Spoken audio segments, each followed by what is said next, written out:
Cora, bom dia, obrigado por ter aceito o nosso convite. Vamos para a primeira pergunta, já o que interessa para o eleitor. No cenário político atual da capital, o PDT ainda se posiciona se irá apoiar algum candidato de outra sigla ou se vai lançar uma candidatura própria, né? O senhor tem sido assediado por outros pré-candidatos, alguns que estiveram inclusive essa semana aqui com a gente, para ser vice em outra chapa. Como estão essas conversas?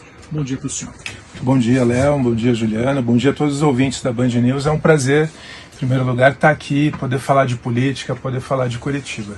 Bom, como você disse já, Léo, eu sou pré-candidato à Prefeitura de Curitiba. O PDT tem reafirmado a importância dessa pré-candidatura na conjuntura nacional. O PDT tem pré-candidatos e pré-candidatas em várias capitais, em Belo Horizonte, a Duda Salabert, deputada federal. Aqui em Curitiba, a nossa pré-candidatura, até pelo desempenho que nós tivemos em 2020, ela está mantida. Obviamente, nós estamos dialogando com o campo democrático, com outros partidos, entendendo que é necessário uma composição de alianças para a gente avançar, para ir para um segundo turno e apresentar o melhor projeto para a nossa Curitiba. Mas é possível adiantar alguma articulação, algum alinhamento com algum partido, algum candidato? O que eu posso dizer assim, Juliana, é que o que a gente está vendo, uma movimentação muito grande do lado do governo do estado e da prefeitura. Eu falei que é uma movimentação até imoral de uma hiperexposição do pré-candidato escolhido por eles. Então a gente está disputando contra uma máquina muito forte, uma máquina muito grande. São cargos comissionados que sofrem pressão para fazer campanha para o pré-candidato.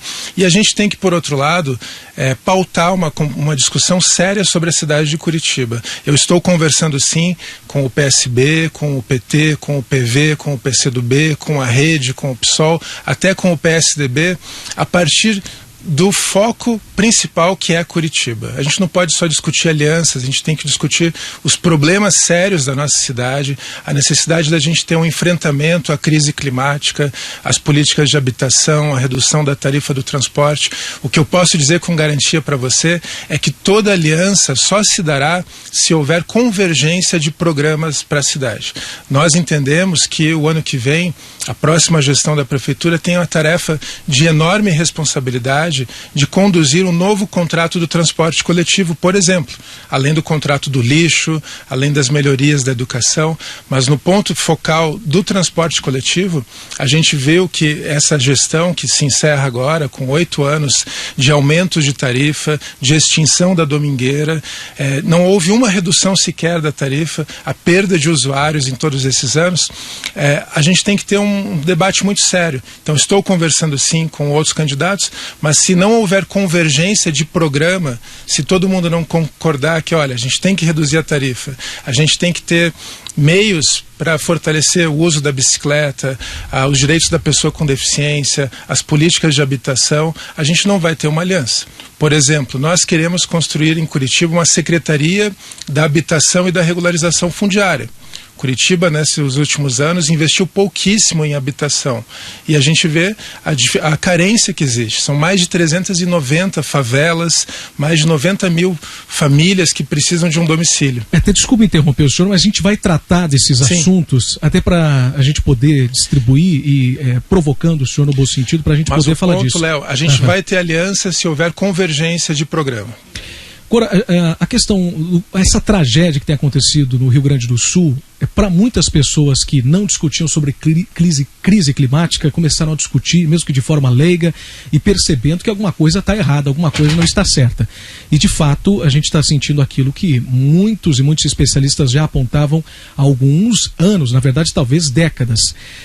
E Curitiba, até nos últimos dias, por conta dessa repercussão do Rio Grande do Sul, tem enfatizado a importância dos parques aqui na cidade, de estarem ali cumprindo o seu papel quando a gente tem cheias, grandes chuvas, para que justamente a água escoe para esses locais.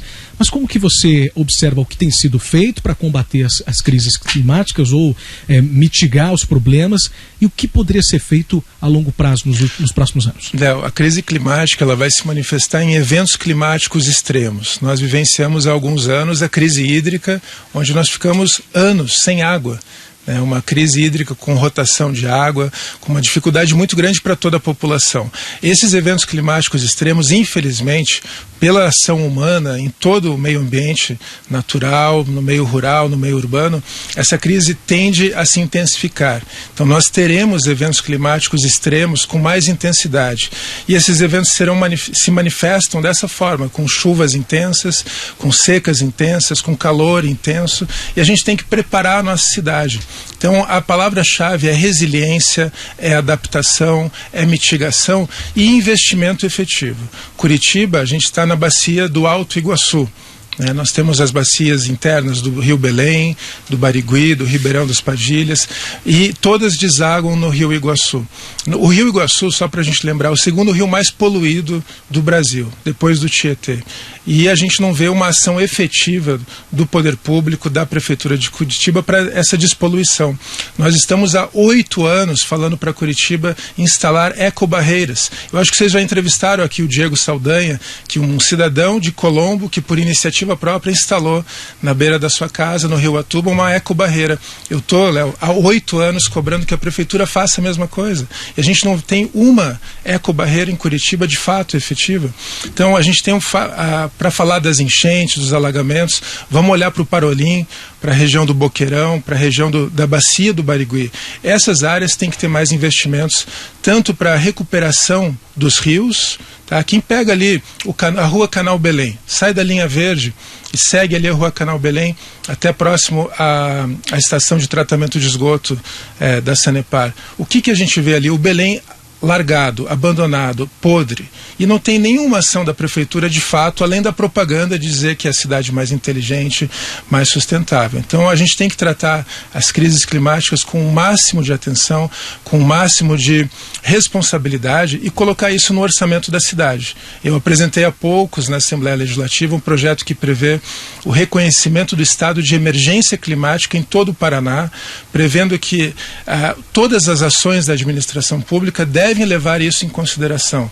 A Secretaria de Obras, a Secretaria de Educação, a gente tem que falar, por exemplo, de educação climática.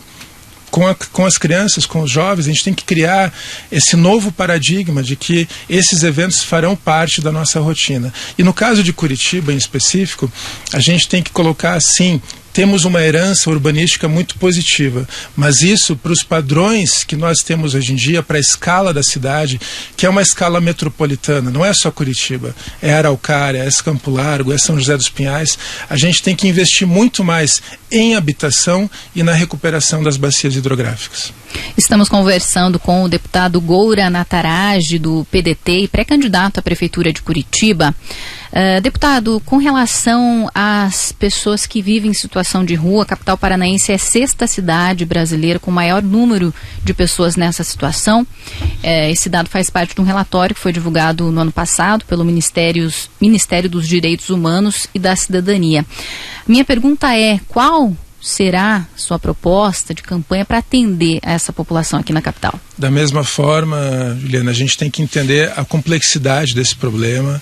As pessoas que estão em situação de rua, a gente não pode falar moradores de rua, ninguém quer morar na rua. São pessoas que por diversos fatores de vida estão nessa situação de vulnerabilidade. Então, pessoas que têm problemas com abuso de drogas, pessoas que não têm apoio familiar, pessoas que perderam o emprego, que perderam toda a perspectiva de vida. Para cada uma dessas pessoas, a gente tem que ter uma solução, um apoio. E a Prefeitura tem que investir em possibilidade de moradia temporária, possibilidade de emprego, possibilidade de acesso a serviços básicos de dignidade. Então, a ideia de uma secretaria de assistência social, ela tem que ser pautada assim, como algo importante, com orçamento, com apoio aos servidores da FAS, que estão na ponta e fazem esse trabalho e têm que ser ouvidos igualmente na busca de soluções. É um problema não só da Prefeitura, mas da cidade. A gente tem que ter o envolvimento da população que mora, das pessoas que estão em áreas onde essas pessoas estão presentes. Minha mãe mora no centro, para dar um exemplo para você. Embaixo do apartamento dela, do prédio onde ela mora, muitas pessoas dormem ali. Onde estão os abrigos no centro da cidade para as pessoas poderem dormir, poderem ter um acolhimento, poder tomar um banho, poder ter um guarda-volumes. Eu lembro que a primeira ação da gestão Greca Pimentel na pauta da FAS foi a extinção do guarda-volumes que tinha. O que é um guarda-volumes? A pessoa poder deixar os seus pertences ali durante o dia, pegar depois, ter um acesso a um banheiro. Isso foi extinto pela atual gestão. Então a gente viu nesses 8 anos o aumento de pessoas em situação de rua, o aumento da vulnerabilidade e a precarização do serviço da FAS. Vale lembrar a fala infeliz da presidente da FAS, dizendo que, assim, uma gravíssima violação de direitos humanos, dizendo que a Guarda Municipal tinha que ter uma ação para dar medo para aquela população, para causar o medo, para afastar aquelas pessoas. Curitiba tem a péssima tendência de esconder os seus problemas. Às vezes a gente quer maquiar a cidade e dizer que esses problemas não existem. Seja na questão dos rios, que a gente não quer ver os rios, seja na questão das pessoas em situação de rua, seja na questão ambiental como um todo. Então é importante que a gente faça esse diagnóstico e, junto com os pesquisadores, junto com os servidores da FAS, a gente garanta investimento e orçamento para buscar reduzir essa situação e esse problema tão grave para a nossa cidade. Agora uma pergunta da equipe de jornalismo do paranaportal.com.br. Uma das causas que o senhor defende é a pluralidade na mobilidade urbana. Um questionamento feito pelos usuários é a integração da rede de transporte público da capital com as redes metropolitanas ou até mesmo da zona norte para a zona sul da cidade. Muitos passageiros precisam pagar 2 passagens para atravessar o município. O que o senhor prevê para resolver o sistema de transporte que tem perdido passageiros a cada dia? Léo, a gente defende a ideia da mobilidade como um serviço. Dentro disso, são várias questões que têm que ser colocadas. A multimodalidade, com certeza. Então, nós não somos ciclistas ou motoristas ou usuários do ônibus. Nós somos pessoas que se deslocam na cidade. Então, a gente, uma hora, vai andar de bicicleta, uma hora vai andar de ônibus, uma hora vai andar de aplicativo. E esses serviços, como um todo, têm que estar como um cardápio à disposição da população.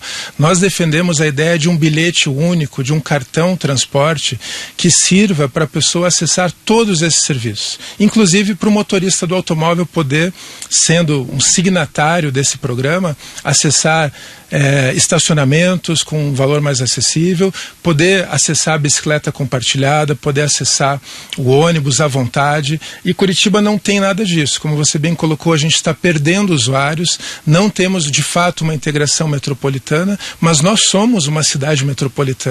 A quantidade de pessoas que moram em Pinhais e trabalham em Curitiba e vice-versa, em Colombo, em Araucária, isso tudo tem que ser levado em consideração. Nós faremos na Assembleia, inclusive no mês que vem, uma audiência pública para discutir essa ideia do futuro do transporte coletivo de Curitiba.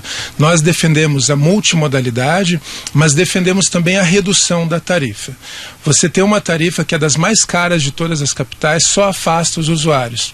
Você não ter um bilhete único, seja um bilhete diário, semanal, mensal ou até anual, você também afasta usuários. E a ideia de você ter a mobilidade como um serviço, atendendo toda a população, é para você poder atrair usuários. Não é simplesmente eletrificando parte da frota que a gente vai trabalhar para descarbonização, para redução de emissões. Quer saber o que realmente vai descarbonizar Curitiba, vai reduzir emissões? É a gente conseguir tirar 100 mil carros da rua. E como é que você vai fazer isso? Dando vantagens para as pessoas usarem de fato o transporte coletivo, usarem de verdade a bicicleta. Por que as pessoas não andam de bicicleta em Curitiba? Porque é perigoso. E o que a Prefeitura faz nesses anos? A LOA, a Lei Orçamentária de 2024, para a bicicleta em Curitiba é de míseros 4 milhões de reais.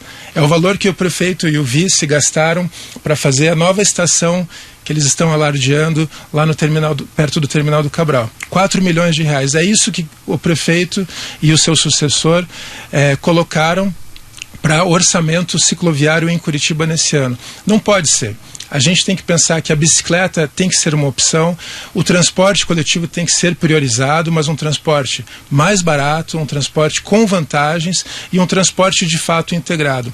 A gente não tem, Léo, um bicicletário integrado nos terminais de Curitiba. Tem paraciclos, que são pedaços de cano para você prender a tua bicicleta. Mas um bicicletário com controle de acesso, isso não existe. Todas as cidades do mundo, o prefeito gosta de falar que Curitiba é uma cidade muito inteligente, etc. Vamos pegar Paris. Paris, recentemente, acho que vocês até já noticiaram aqui, tem mais gente andando de bicicleta do que andando de carro. Tá? Então, as cidades inteligentes estão investindo no transporte coletivo, de verdade, com redução da tarifa e investindo na mobilidade ativa. Mobilidade ativa, a gente fazer com que toda a cidade seja acessível aos pedestres, aos ciclistas e às pessoas com deficiência. Perfeito. Conversamos com o deputado estadual e pré-candidato à Prefeitura de Curitiba, Goura Nataraji, do PDT. Muito obrigada, deputado, por participar desse momento de entrevista. Bom trabalho e um ótimo dia. Eu que agradeço, tá? E parabéns pela iniciativa. Conte com a gente. Obrigada.